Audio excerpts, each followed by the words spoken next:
Dites-moi Amen. Vous voyez? Des joyaux sacrés de Dieu que Dieu a confiés à leurs soins. Alors Dieu les tiendra donc pour responsables de l'éducation des enfants. Ça, c'est la prédication de William Branham à la fin de la journée internationale des femmes. Est-ce qu'on peut dire Amen? Et comme le déclarent les Écritures, ces enfants-là diront heureuse si elle est une bonne femme et si elle est une bonne mère. Et les enfants diront heureuse les mamans. Est-ce que c'est vrai? Heureux papa. Heureux maman. Je pensais que quand tu me faisais pression, oh, c'était pour mon bien. Et alors, quand ils vont grandir, ils vont maintenant aider les parents. Frère, tu ne peux pas comprendre qu'un enfant autrement vis-à-vis de sa mère. Parce qu'elle a porté l'enfant. Dites-moi Amen. Et cet enfant, une fois grandi, travaille, n'oubliera pas les parents.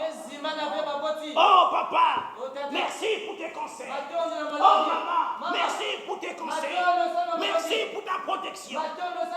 Et la maman, c'est elle qui donne plus de conseils, puisqu'elle est là en permanence. Elle va à l'hôpital avec l'enfant. Partout, c'est elle qui amène l'enfant. Est-ce qu'on peut dire Amen? Oh, que Dieu vous bénisse tous. Et remarquez ce que Branham dit au paragraphe suivant. Et vous savez que le malheur d'aujourd'hui, c'est que les gens ont transformé la journée internationale de la reconnaissance de la femme en une fête vulgaire d'épargne. Et ça arrange les commerçants. C'est une fête de dignité. C'est une journée de dignité, de reconnaissance envers l'être féminin. Est-ce qu'on peut dire Amen? Envers la femme. C'est une mère. Est-ce qu'on peut dire Amen? Oui, mes frères. Et alors, ceux qui produisent des industries des habits et des fleurs sont tellement contents. Amen, amen. Quand je vois chez les Blancs, j'étais envoyé la fleur. J'ai apporté la fleur à ma femme.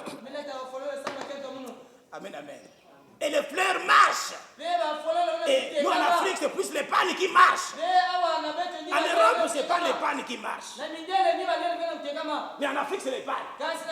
En Europe, c'est les fleurs. Amen, amen. Voyez? Remarquez au paragraphe 20.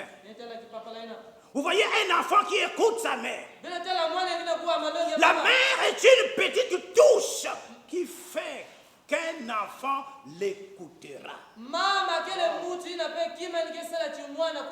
La maman a une touche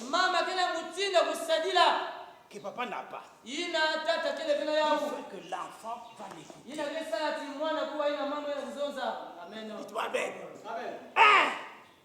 Lorsqu'il est blessé, il ira vers la maman pour être consolé avant d'aller vers le papa. Parce que papa aime gronder, tu sais. Papa, la nature, c'est gronder. Ah, mais toi aussi, ça veut dire quoi ça? Maman est tempérante. Elle est douce. Amen, amen. Oui. Et elle connaît attraper l'enfant. Elle a une touche particulière. Voyez? Vous savez, la maman était la première à être avec l'enfant. Et il y a un don que Dieu donne à une mère pour être comme ça. Dis-toi Amen. C'est la parole comme ça. Est-ce qu'on peut dire Amen? Est-ce que vous aimez la parole? Il y a donc un don que Dieu leur a donné pour être comme ça. Je veux dire une véritable mère. D'être une véritable mère. Je crois que les mères sont honorables et pieuses. Au paragraphe 21, il dit ceci. Mais je ne pense pas que des journées de mères comme celle-ci, c'est maintenant de l'escroquerie. Pour se faire beaucoup d'argent avec des fleurs. Amen. Voilà. Mais chaque jour devait être une fête des mères. Voilà ce qu'on dit au papa. Chaque jour devait être une fête de mère. Quand ta femme amène à un restaurant. Moi, je suis en période de consécration depuis un certain temps. Amen. Sinon, je la prenais encore l'amener à un joli restaurant de la ville. J'ai dit, mange un peu tout ce que tu veux. Et comme elle aime la salade, j'ai dit, choisis la meilleure salade de la structure là. Amen, amen. Oui, mes frères, c'est de votre devoir. Soyez fiers. Vous qui êtes mariés, qui avez des femmes, soyez fiers et montrez votre fierté à votre femme.